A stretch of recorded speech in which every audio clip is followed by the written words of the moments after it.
Welcome back to another episode of Rock Boys Football, taking my stab in early January at predicting what this Georgia depth chart is going to look like in 2025. And look, right off the bat here, there's a lot of different ways that you could go about building this depth chart out. And I can already see it over the next couple of months. The national media is going to look at what Georgia's losing to the NFL draft, look at them underperforming in the 2024 season. They're going to be saying, hey, Georgia's going to take a step back.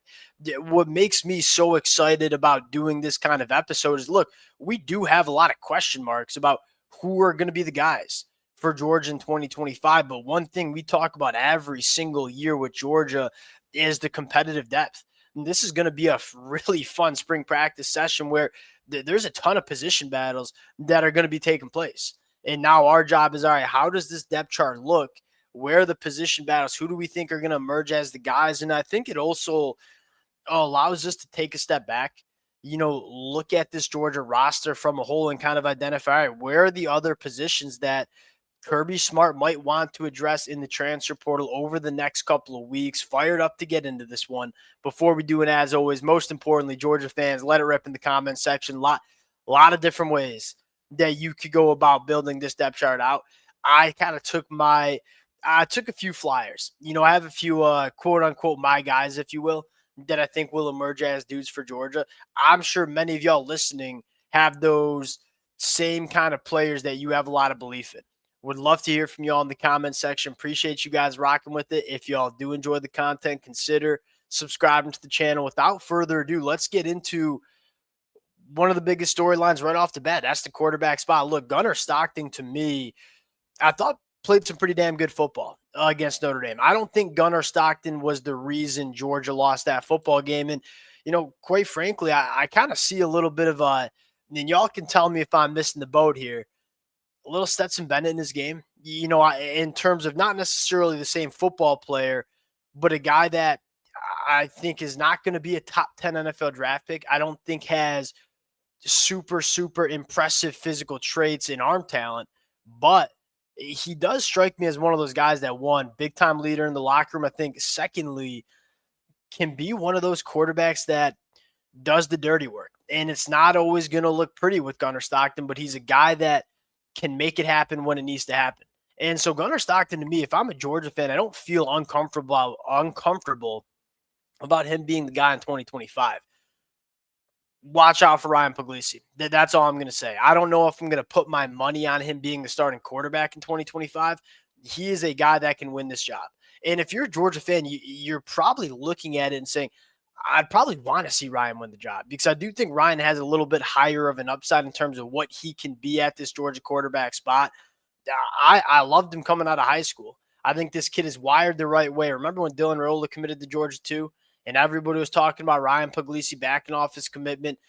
Steadfast, was not afraid of the competition. I think he's, one, really talented, can absolutely rip that football. But number two, the kid's wired the right way. And so I look at it and say, whoever wins that job, you feel pretty good, is going to be a solid quarterback for Georgia in 2025. Now, the running back position, Trevor Etienne, Nate Frazier, that's going to be really damn good. The wide receiver position is probably the most exciting position to track over the next couple of months. It was, in my opinion, the Achilles heel of Georgia in 2024. It just wasn't good enough. And we had question marks about it being good enough all year. And we kind of said they're going to need to play better if they want to win a national championship. They didn't. I think it cost them that football game against Notre Dame. Kirby Smart felt the same way. He wasted no time after that loss going out, turning the heat up on a lot of really good wide receivers. Right? Noah Thomas coming in probably, to me, is going to be that wide receiver one, big body, boundary X wide receiver. Zachariah Branch is coming in and playing that slot. You feel pretty good about Noah Thomas and Zachariah Branch having big-time impacts on this Georgia offense in the 2025 year. The rest of the wide receivers, I think it's going to be fun. Nitro Tuggle is a guy that emerges. If there's one guy in that wide receiver room that I expect to generate a lot of buzz in spring practice, it's probably Nitro Tuggle. Quite frankly, a guy that I wish we got to see a little bit more of in the 2024 season as a true freshman. But I'm also looking at CJ Wiley and Taylor Taylor. Like, those are two guys that, one, we're seeing a lot of wide receivers as true freshmen impact the football game in a big way. I think Jeremiah Smith, Ryan Williams, Cam Coleman. I think Georgia's got two special ones here in CJ Wiley and Taylor. But more importantly, I think they got two guys that can come in and contribute early. So my ears will be perking up every time I hear about CJ Wiley and Taylor in spring practice. The tight end position, I think, is going to be just fine, whether Oscar Delp decides to leave or not. I'm a really big Lucky Lawson fan. I'm really intrigued in terms of how Ellis Williams is going to be used as well. That's a guy, he trade as green vibes from what LSU had in 2024. I don't know if he's going to be a full inline blocker because I don't know if he's physically developed enough, but he's a really big frame that can be a really intriguing dynamic pass catcher over the middle of the field. The big question mark for me, you got two. One, the pass catcher room. Number two, what does this offensive line shake out as? Let's start at left tackle. Monroe Freeling. Look, Monroe Freeling had a very bad football game against Notre Dame. I don't think that's a secret, but I do think that Monroe Freeling played some very good football as a redshirt freshman in the 2024 season. That's a guy that, again, he's only going into year 3. He's only getting better as a football player. Quite frankly, was a guy that we knew would take a little bit of physical development before he was ready. I think year 3 is going to be a breakout year for Monroe Freeling. I don't think it's crazy to say Monroe Freeling could be one of the better tackles that we see in college football. Again, bad game against Notre Dame. There's no way around that. I thought he played some pretty solid football for Georgia on aggregate in 2024 as a redshirt freshman in the SEC. Now you look on the inside, you feel really good about Micah Morris. He's probably the one guy in the offensive line that you just kind of know is going to play. Drew Bobo at center. I'm interested to see if they can cross-train some other guys. And it's not like Drew Bobo is a bad center. I think Georgia probably feels comfortable with him starting at center in 2025. But with Jared Wilson going to the draft, you're probably looking for another center to give some competition there. Daniel Calhoun, I think he's going to emerge as a guard. And then Ernest Green. I don't know if he was healthy. I don't know really what went wrong there. I know this kid can play. We've seen him play really good football. It just wasn't that great in the 2024 season. And then you got a lot of competitive depth. And the one name that I'll look at, Jaw Jackson, is really intriguing. I don't know if he's going to be ready in 2025, but if he is, that's going to be a fun one to watch. Juan Gaston as a true freshman. That's the guy that I'm very high on. I think he's one of the best tackles in this 2025 cycle. He's a guy that physically is ready to get on the football field. I'm excited to see where he can potentially slot in. Again, I don't know if I'm plug and playing him as a starting tackle as a true freshman, but if there was a true freshman coming in for Georgia that I do think can compete right away, it's probably Juan Gaston.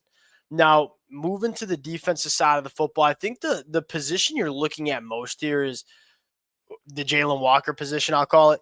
Who's going to be the guy for Georgia in 2025 that can have the impact that Jalen Walker did? Look, there were a lot of really good players for Georgia on the defensive side of the football in 2024. Malachi Starks, Mikael Williams. To me, there wasn't a guy that had a greater impact on the football game than Jalen Walker. My pick here is Justin Williams, going to be a second-year cat. For two different reasons. One, I think this kid is athletic enough to do so. And what made Jalen Walker be Jalen Walker was just how freaky he was. I mean, could be an edge rusher, could be an off-ball linebacker, could spot a quarterback, could play some man. Like there wasn't really anything on the football field Jalen Walker could not do. Justin Williams has those physical traits. Now, another guy that I'm looking at is Zayden Walker. I don't know if it's going to be this year in 2025, but Zayden Walker will play the role that Jalen Walker plays at some point in his career. I think just the question is it going to be as a true freshman? Why I went with Justin Williams is I think if you're Kirby Smart, Glenn Schumann, a large part of football is just figuring out ways to get your best football players on the field at the same time. I don't know if Justin Williams plays over C.J. Allen and Raylan Wilson in the off-ball linebacker room. And so I'm trying to figure out a way to get him on the football field. I think taking over for Jalen Walker could be a really good answer. And then maybe after C.J. Allen and Raylan Wilson move on to the NFL, Zayden Walker takes over that, Sam, and Justin Williams goes back to off-ball linebacker. But right now, I think you got to figure out a way to get Justin Williams on the football field. The other big question mark, you kind of trust Christian Miller. I'm really excited about Isaiah Gibson. Who's going to be the Nazir Stackhouse? It's not a glorified role with this Georgia defense, but I think every Georgia fan knows if you watch this team every Saturday, Nazir Stackhouse will not always appear in the box score as a big impact on the game, but he's a guy that we all know meant a lot to this Georgia defense. Who's going to be that guy? Is it going to be Jordan Hall? Is it going to be Nasir Johnson? Somebody's got to step up there. And outside of that, I mean, you look at Elijah Griffin. I have him in the threes right now. It's hard to see him not getting on the football field for at least 15, 20 snaps a game, if not more. Linebacker, me feel really good about. The one position that I think you're concerned about is safety. Obviously, Malachi Stark's going to the NFL. Love KJ Bolden. Kind of wait and see mode for everybody else. I think Adrian Maddox is probably the best safety that Georgia brought in the transfer portal, but he's a guy that plays a lot of nickel, and I don't think he'll play nickel over Jonel Aguero. Jaden Harris just didn't play that good at Miami, but I'm confident that Kirby Smart sees something in him. They took him early on, and they liked him. Zion Branch, very similar. Zion Branch, a guy that I think physically really gifted. He just hasn't stayed healthy. If he stays healthy and kind of reaches his potential, he certainly could be starting at safety. But outside of that safety position, it's hard not to feel good about what Georgia has. And I get they got to replace a lot of really good football players in the front seven. Mikael Williams, Jalen Walker. They got potential answers. You make no mistake about that. Joseph Jonah is a guy I'm really excited about as well. That's what I got right now. There's the difficult part about Georgia as it pertains to the transfer portal is just not a lot of players in the transfer portal that would come in and start right away at Georgia. We'll see what they do get the rest of the way. I think there are certainly some positions that you might want to add some numbers and depth to. We'll close it down there. Appreciate you guys rocking with it. Let it fly in the comment section. Again, a lot of different ways you could go about building it, and we'll talk to y'all later.